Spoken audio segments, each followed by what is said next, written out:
जय हिंद दोस्तों, आप देख रहे हैं अध्ययन केंद्र। इस वीडियो के माध्यम से अभी हम पढ़ रहे हैं इतिहास। बुक है हमारा Lucent subjective book means Lucent सामान्य ज्ञान। इसमें हमारा चल रहा है मीन्स आज 22वां एक्सरसाइज दक्षिण भारत के प्रमुख राजवंश। अगर आप लोग बस MP3 सुनना चाहते हैं इन सारे बुक का, तो अब खबड़ी ऐप पे मैं मीन्स अकाउंट बना लिया हूँ, वहाँ पे आपको बस MP3 मिलेगा।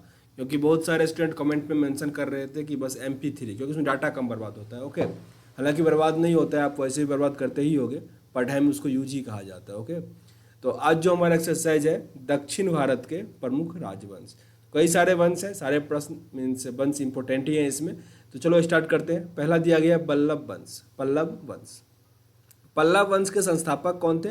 सिंह विष्णु। पल्लव वंश के संस्थापक कौन है? सिंह विष्णु, जिनका जो कार्यकाल था 25 वर्ष था, मतलब 575 से लेकर 600 ईस्वी तक। 575 से लेकर 600 ईस्वी तक था। इनकी राजधानी कांची थी, जो कि तमिलनाडु के कांचीपुरम में स्थित थी। ओके, यह वैष्णव धर्म का अनुयायी था। पल्लव वंश किस धर्म का अनुयायी था?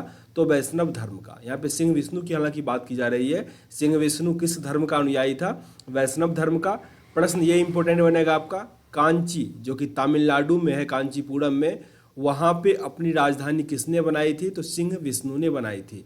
या फिर ऐसे भी आएगा कि पल्लव वंश की राजधानी कहाँ थी? तो कांची थी। ओके, किरातार्जुनियम के लेखक भारवी सिंह विष्णु के दरबार में रहते थे। यहाँ पे एक बुक है जिसका नाम है कीर्तार्जुनियम। इसके लेखक कौन है? भारवी। ओके, ये किसके दरबार में रहते थे? सिंह विष्णु के दरबार में, इनके दरबार कवि थे। पल्लव वंश का प्रमुख शासक कौन कौन सा हुआ?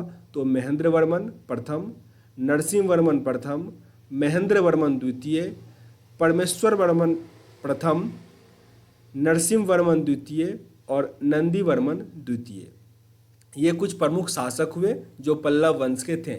इन सब के बारे में आगे डिटेल में दिया गया है, तो आगे पढ़ेंगे जो इम्पोर्टेंट है। पल्लव वंश का अंतिम शासक कौन था?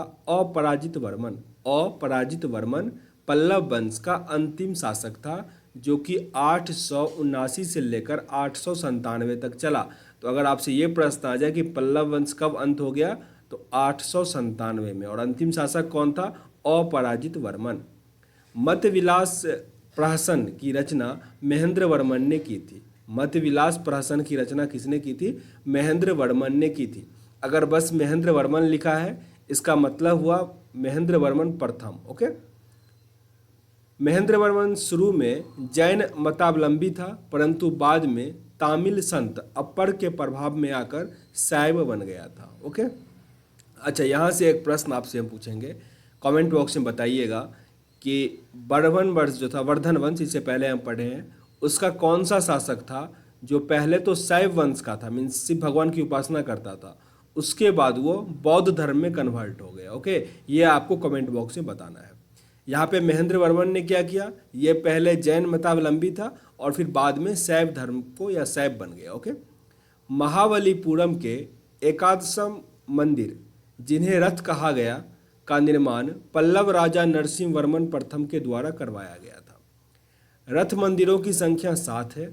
रथ मंदिरों में सबसे छोटा द्रौपदी रथ है, जिसमें किसी प्रकार का अलंकरण नहीं मिलता है। अलंकरण मतलब होता है उसको सजाना, साजो सजावट उसमें सबसे कम या नहीं के बराबर मिलता है।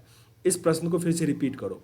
महाबलीपुरम का एकादशम मंदिर, जिन्हें रथ कहा जाता है, इसका निर्माण किसने करवाया था? नरसिंह वर्मन प्रथम ने। बहुत इंपॉर्टेंट है, प्रश्न ऐसे आएगा, महाबलीपुरम का मंदिर, महाबलीपुरम का एकादशम मंदिर जो है, इसका निर्माण किसने करवाया था? तो एट फर्स्ट तो पल्लव के राजा ने करवाया था। अगर इतना से काम चल जाए तो ठीक है, नहीं तो नाम पूछा जाएगा आपसे। तो नाम क्या है? नरसिंह वर्मन प्रथम। नरसिंह वर्मन प्रथम। ओके, याद रखना इसको। और उसमें मंदिरों की संख्या कितनी है, मीन्स रथों की संख्या कितनी है? तो वह है 7। ओके, आगे दिया गया वात पिकोंड की उपाधि नरसिंह वर्मन प्रथम ने धारण की थी। नरसिंह वर्मन प्रथम ने वात पिकोंड की उपाधि धारण की थी। अरबों के आक्रमण के समय पल्लवों का शासक नरसिंह वर्मन द्वितीय था। जब अरब का आक्रमण हुआ था उस टाइम में पल्लव का शासक कौन था? नरसिंह वर्मन द्वितीय। आपसे प्रश्न ऐसे बन जाता है कि जिस टाइम में भारत पर अरबों ने आक्रमण किया था, उस टाइम में पल्लव वंश का शासक कौन था? तो नरसिंह वर्मन द्वितीय। उसके राज सिंह मीन्स राजाओं के सिंह को राज सिंह कहा जाता था। आगम प्रिय, ये शस्त्रों का प्रेमी जो होता था उसे आगम प्रिय कहा जाता था। और शंकर भक्त, जो शिव के उपासक थे, उन्हें शंकर भक्त कहा जाता था, कि उपाधि धारण की थी। ओके, मीन्स यहाँ पे ये हुआ कि पल्लव के जो शासक थे नरसिंह वर्मन, उन्होंने अपना 3 नाम ले रखा था। एक था राजा सिंह, एक था आगम प्रिय, और तीसरा था शंकर भक्त। ओके, राज सिंह कहा जाता था राजाओं के सिंह को। तो ये तीनों नाम है। प्रश्न ऐसे आता है इससे कि आगम प्रिय किस राजा ने अपने आप को संबोधित किया था, तो कौन सा हो जाएगा, नरसिंह वर्मन द्वितीय। ये पल्लव वंश के शासक थे। इन्होंने कांची के कैलाशनाथ मंदिर का निर्माण करवाया था, जिसे रामेश्वर मंदिर भी कहा जाता है। काफ़ी इंपॉर्टेंट है रामेश्वर मंदिर। ओके, इसको फिर से रिपीट कर लो। कांची के कैलाशनाथ मंदिर का निर्माण किसने करवाया था, मीन्स नरसिंह वर्मन द्वितीय ने करवाया था, जिसे कौन सा मंदिर कहा जाता है, राज सिद्धेश्वर मंदिर। राज सिद्धेश्वर मंदिर कहा जाता है। काफ़ी इंपॉर्टेंट है। इस मंदिर के निर्माण में द्रविड़ स्थापत्य कला की शुरुआत हुई थी। महाबलीपुरम में सौर मंदिर, मतलब यहाँ पे ये समझो कि द्रविड़ स्थापत्य कला जो है ये एक मंदिर बनाने की कला है। हालांकि और भी कई कलाएं, नागर सभ्यता मीन्स नागर का शैली है, लेकिन द्रविड़ शैली जो आपको साउथ इंडिया में, दक्षिण भारत में जो मंदिर मिलता है, मीन्स कुछ इस टाइप का मंदिर होता है। ऐसे ऐसे रहेगा, मीन्स ऊपर में इस टाइप का नहीं होता, ऐसे ही रहता है। ओके, इस टाइप का वो क्या होता है, द्रविड़ स्थापत्य कला होता है। और इसकी शुरुआत का श्रेय किन्हें जाता है, नरसिंह वर्मन का। ये पहला मंदिर था महाबलीपुरम का मंदिर। ओके, आगे कांची के कैलाशनाथ मंदिर में पल्लव राजाओं और रानियों की आदमकद तस्वीरें लगी हुई है। 10 कुमार चरित्र के लेखक डांडी नरसिंह वर्मन द्वितीय के दरबार में रहते थे। कांची के मुक्तेश्वर मंदिर और बैकुंठ पेरुमाल मंदिर का निर्माण नंदी वर्मन के द्वारा करवाया गया था। ये थोड़ा याद है रखना, नंदी वर्मन द्वितीय ने कौन सा मंदिर बनाया था, तो कांची के मुक्तेश्वर मंदिर और बैकुंठ के पेरुमाल मंदिर का निर्माण किसने करवाया, नंदी वर्मन ने करवाया। प्रसिद्ध वैष्णव संत तिरुमड्डाई अलवार नंदी वर्मन द्वितीय के समकालीन थे। ओके, यहाँ तक क्लियर है। अब हम पढ़ते हैं राष्ट्रकूट। इसमें 2 वंश कंप्लीट कर लो, क्योंकि छोटा छोटा एक्सरसाइज है। राष्ट्रकूट में दिया गया, काफ़ी इंपॉर्टेंट है आपके लिए ये भी वंश। राष्ट्रकूट राजवंश का संस्थापक दंती दुर्ग था। ओके, जो कितने वर्ष में स्थापना किया राष्ट्रकूट वंश का, 752 ईस्वी में। शुरुआत में वे कर्नाटक के चालुक्य राजाओं के अधीन थे। मीन्स चालुक्य राजाओं का अधीन का मतलब ये हुआ कि उसके अंतर वो अपने देश का मीन्स काम चलाते होंगे। सिक्योरिटी किनकी रही होगी, चालुक्य राजाओं का। लेकिन बाद में क्या हुआ, ये अपना सब कुछ बना लिए होंगे। क्लियर। इसकी राजधानी मनकीर या मान्यखेत, मीन्स वर्तमान में ये मालखेड़ सोलापुर के निकट स्थित है। ये उस टाइम में क्या था, मानखीर। ये किसकी राजधानी थी, राष्ट्रकूट की। ओके, राष्ट्रकूट वंश का प्रमुख शासक था कृष्ण प्रथम, ध्रुव, गोविंद तृतीय है, आमेख वर्ष कृष्ण द्वितीय, इंद्र तृतीय और कृष्ण तृतीय। यहाँ पे जैसा कृष्ण दिया गया है, कृष्ण तो 1 2 3 हो गया। जैसे यहाँ पे हमने पढ़ा कि और कुछ था गोविंद तृतीय, तो गोविंद फर्स्ट, गोविंद सेकंड भी रहा होगा, पर उन लोगों ने कुछ अच्छा काम नहीं किया होगा, तो इसलिए उन्हें प्रमुख शासक नहीं कहा जाता है। ओके, आगे दिया गया एलोरा के प्रसिद्ध कैलाश मंदिर का निर्माण कृष्ण प्रथम ने करवाया था। ये काफ़ी इंपॉर्टेंट है, इसको कभी नहीं भूलना। एलोरा के प्रसिद्ध कैलाश मंदिर का निर्माण किसने करवाया था, कृष्ण प्रथम ने करवाया था। कृष्ण प्रथम ने करवाया था। ये किस वंश का शासक था, तो राष्ट्रकूट का शासक था, जिसने क्या करवाया था, एलोरा के प्रसिद्ध मंदिर कैलाश मंदिर का निर्माण करवाया था। आपको कमेंट बॉक्स में ये बता देना है कि एलोरा का जो कैलाश मंदिर है वो कौन से स्टेट में है। ओके, कौन से स्टेट में है ये आप कमेंट बॉक्स में बता दो। ध्रुव राष्ट्रकूट वंश का पहला शासक था, जिसने कन्नौज पर अधिकार करने हेतु त्रिपक्षीय संघर्ष में भाग लिया और प्रतिहार नरेश, वत्सराज एवं पाल नरेश धर्मपाल को पराजित किया। मीन्स कन्नौज पर आक्रमण करने वाले पहले शासक कौन बने राष्ट्रकूट के, वो था ध्रुव। ओके, ध्रुव को धारावर्ष भी कहा जाता था। गोविंद तृतीय ने त्रिपक्षीय संघर्ष में भाग लेकर चक्रायुध एवं उसके संरक्षक धर्मपाल तथा प्रतिहार वंश के शासक नागभट्ट द्वितीय को पराजित किया। नागभट्ट द्वितीय को पराजित किसने किया, तो गोविंद तृतीय, जो कि राष्ट्रकूट का शासक था। पल्लव, पांड्य, केरल एवं गंग शासकों के संघ को गोविंद तृतीय ने नष्ट किया था। गोविंद तृतीय ने किसको किसको नष्ट कर दिया? पल्लव, पांड्य, केरल और गंग शासकों के जो यूनियन था उसको बर्बाद कर दिया। आमेघवर्ष जैन धर्म का अनुयायी था। आमेघवर्ष जैन धर्म का अनुयायी था। इसने कन्नड़ में कवि राजमार्ग की रचना की। कन्नड़ शब्द मीन्स भाषा है जिसकी रचना मीन्स कवि राजमार्ग की रचना किस भाषा में किया गया है? कन्नड़ में। कन्नड़ में, ओके। इसकी रचना किसने की थी? तो आमेघवर्ष ने। अमोघ लिखा है, अमोघवर्ष ने।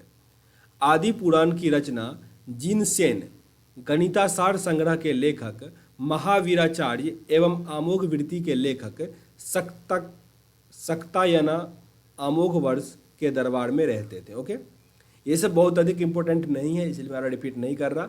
जहाँ पे लगेगा हमको मीन्स इंपॉर्टेंट है उसको मैं बार बार जरूर रिपीट करूँगा, कोशिश करूँगा आपको याद हो ही जाए।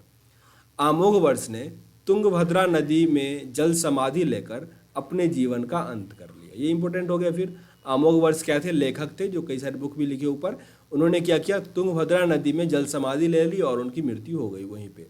इंद्र तृतीय के शासनकाल में अरब निवासी अलमसूदी भारत आया था। अलमसूदी कहाँ का था? तो अरब का निवासी था जो किसके दरबार में आया था? तो इंद्र तृतीय, राष्ट्रकूट शासक इंद्र तृतीय के दरबार में अलसूदी आया था जो अरब का निवासी था। इसने तत्कालीन राष्ट्रकूट शासकों को भारत का सर्वश्रेष्ठ शासक बताया। इनके अकॉर्डिंग भारत में जितने भी शासक थे उसमें राष्ट्रकूट शासक सबसे इंपॉर्टेंट था। ओके, उसमें इंद्र द्वितीय सबसे प्रमुख क्योंकि उसके टाइम में आया था। राष्ट्रकूट वंश का अंतिम महान शासक कृष्ण तृतीय था। राष्ट्रकूट वंश का अंतिम महान शासक कौन था? कृष्ण तृतीय। इसके बाद कोई महान शासक उसमें नहीं हुआ। इसी के दरबार में कन्नड़ भाषा के कवि पुण्य रहते थे। कन्नड़ भाषा के कवि थे जिनका नाम क्या था? पुण्य था। वो किनके टाइम में रहते थे? कृष्ण तृतीय के टाइम में, जिन्होंने शांति पुराण की रचना की थी। शांति पुराण की रचना किसने की थी? पुण्य ने की थी, जो किसके शासनकाल में रहता था? कृष्ण तृतीय राष्ट्रकूट वंश के शासनकाल में। ओके, कल्याणी के चालुक्य तेलप द्वितीय ने 973 ईस्वी में कर्क को हराकर राष्ट्रकूट राज्य पर अपना अधिकार कर लिया। ओके, और कल्याणी के चालुक्य वंश की नींव डाली। ओके, यहाँ पे देखो कल्याणी के चालुक्य जो था, इनका नाम था हालांकि चालुक्य तेपल द्वितीय, वो क्या किया? राष्ट्रकूट को ध्वस्त कर दिया। राष्ट्रकूट का उस टाइम में शासक कौन था? कर्क था, उसको मार दिया और उस पर अपना जो राज्य था वो स्थापित कर लिया। एलोरा एवं एलिफेंटा, हालांकि आपसे पूछा गया प्रश्न था उसका आंसर दे दिया गया है। एलोरा और एलिफेंटा जो महाराष्ट्र में है, गुहा मंदिरों का निर्माण राष्ट्रकूटों के समय में हुआ था। एलोरा और एलिफेंटा का निर्माण राष्ट्रकूट के समय में हुआ, तो ये तो क्लियर है। पर अब हमको बताओ, अभी कुछ देर पहले पढ़े थे कि एलोरा का मंदिर जो था कैलाश मंदिर, वो किस शासक ने बनाया था? ओके, एन से नाम स्टार्ट है, याद आ गया होगा, लिखो उसका कमेंट बॉक्स में नाम। एलोरा में 34 शैलकृत गुफाएं हैं जिनमें 1 से 12 तक बौद्धों का, 12 से 29 तक हिंदुओं का एवं 30 से लेकर 34 तक जैन गुफाएं हैं। इसको याद कर लो, डिस्क्रिप्टिव में या कभी कभी ऑप्शन में भी दे देता है, याद करना पड़ेगा आपको। एलोरा में कितना मंदिर है मीन्स गुफा है? तो 34 है। ओके, जिसमें मीन्स नक्काशी किया हुआ है, शैलकृत है। ओके, शैलकृत में वह पत्थर को तोड़ तोड़ के उस पर मूर्ति बनाया गया होगा। तो उसमें कितना गुफा है? 34 है। 1 से लेकर 12 तक बौद्ध धर्म को है, 13 से लेकर 29 तक ये किसका है? हिंदू का है, और 30 से लेकर 34 तक है जैन गुफा। ओके, बौद्ध गुफाओं में सबसे प्रसिद्ध विश्वकर्मा गुफा कौन सा है? संख्या 10 है, जिसमें एक चैत्य है। वहाँ पर 2 मंजिली और 3 मंजिली गुफाएं भी है जिन्हें 2 थल और 3 थल नाम दिया गया है। एलोरा की गुफा 15 में विष्णु को नरसिंह अर्थात पुरुष सिंह दिखाया गया है। जो नरसिंह अवतार है जिसमें हिरण्यकश्यप का मीन्स हत्या किया गया था, वो जो नरसिंह अवतार है वो एलोरा के कौन से गुफा में दिया गया है? 15वें गुफा में। ओके, एलोरा गुफाओं का सर्वप्रथम उल्लेख फ्रांसीसी यात्री थेविनेट ने 17वीं शताब्दी में किया था। ये आपके लिए इंपॉर्टेंट है, काफ़ी इंपॉर्टेंट है। एलोरा गुफा का सर्वप्रथम उल्लेख किसने किया था? थेविनेट ने किया था। कब? तो 17वीं शताब्दी में। थेविनेट कहाँ का था? तो फ्रांस का था, फ्रांसीसी यात्री था। राष्ट्रकूट शैव, वैष्णव, शाक्त संप्रदाय के साथ साथ जैन धर्म के भी ये उपासक थे। राष्ट्रकूट का जो वंश था, जो उसके राजा थे, वो कई सारे धर्म के उपासक थे। राष्ट्रकूटों ने अपने राज्यों में मुसलमान व्यापारियों को बसने तथा इस्लाम के प्रचार की स्वीकृति दी थी। क्लियर। आगे हमारा है चालुक्य वंश, जिसको हम कल्याणी वंश भी कहते हैं, जो राष्ट्रकूट वंश के बाद आता है कर्क को हरा करके। तो इसको हम अगले वीडियो में कवर करेंगे। सेशन अगर अच्छा लग रहा हो जरूर लाइक और शेयर करो अपने दोस्तों के साथ। चैनल पे नए हो जरूर सब्सक्राइब भी कर लेना, और पसंद ना आ रहा हो डिसलाइक भी कर सकते हो, पर कारण जरूर बताना ताकि वीडियो को इम्प्रूव कर सके। मिलते हैं नेक्स्ट वीडियो में, तब तक के लिए जय हिंद।